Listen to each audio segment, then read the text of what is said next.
it really exposes the whole hypocrisy of the situation that we're in right now, is that men like George Bush and women like Condoleezza Rice, they've killed, who knows? I don't think we'll ever know the true number, but in the millions, literally in the millions of people in their war on terror. They are the ones who started the war on terror. And that's been used to bomb 19 different countries.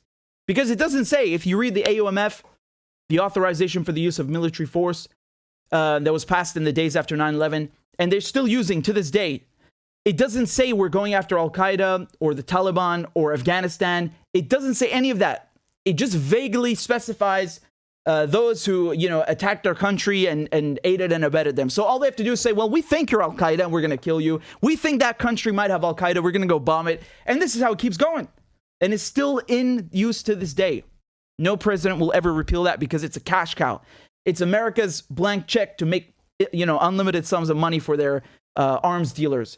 And of course, let me repeat, that's a U.S. law. It's not an international law. It doesn't have any legal basis outside the borders of the United States. But nevertheless, that is a creation of George Bush, and they used it to violate the sovereignty to bomb 19 countries. Has this guy ever received as much of a bad rap as they're giving Putin right now? No, he was certainly hated, but not to this level. I mean, no one banned Americans from buying houses in the EU. No one banned American food or American trees or American cats or American music. No, none of this happened. There was nothing like that in Europe or in the West. He got away with it, and her as well. Don't forget the rest of his ghoul squad or neocon. I don't know, whatever you want to call them, man. Whatever you want to call them. They're neoconservatives at the end of the day. And honestly, who isn't in the U.S. establishment? Who isn't?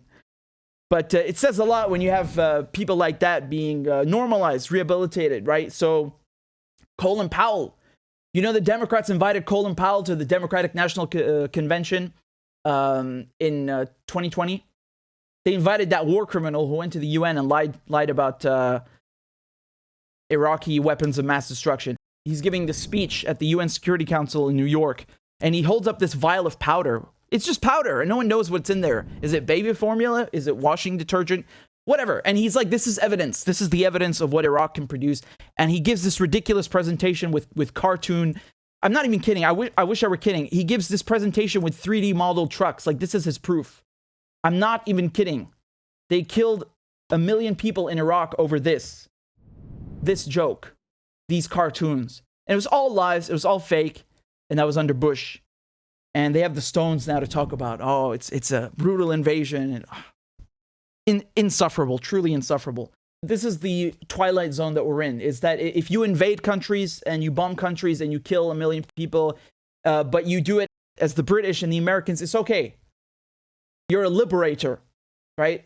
We are liberating the people of Iraq. We are going to save the world from harm and all this nonsense. But, if you're Russian, you're not allowed to have security concerns, and you're a war criminal.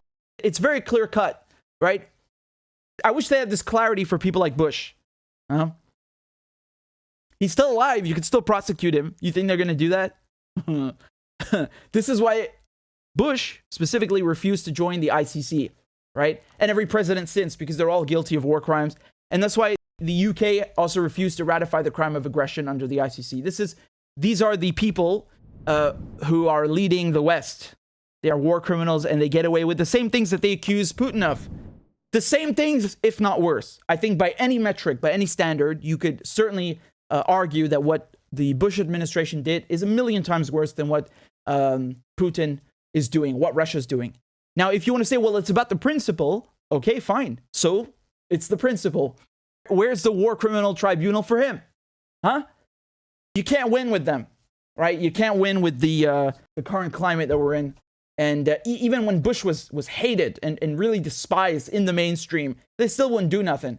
Right? You remember Nancy Pelosi? She's the House Speaker now. She was also... I lost count how many times she's been House Speaker, but during the Bush years, she knew he was lying about weapons of mass destruction. She refused to impeach him. So once again, you see Democrats, Republicans are like this with each other. Invasion of Iraq was unjustified, and it was brutal. And 1 million people died, and millions were turned into refugees, and Iraq is still destroyed and still under occupation. And then ISIS came, and ISIS spilled over into Syria. I don't want to get into it.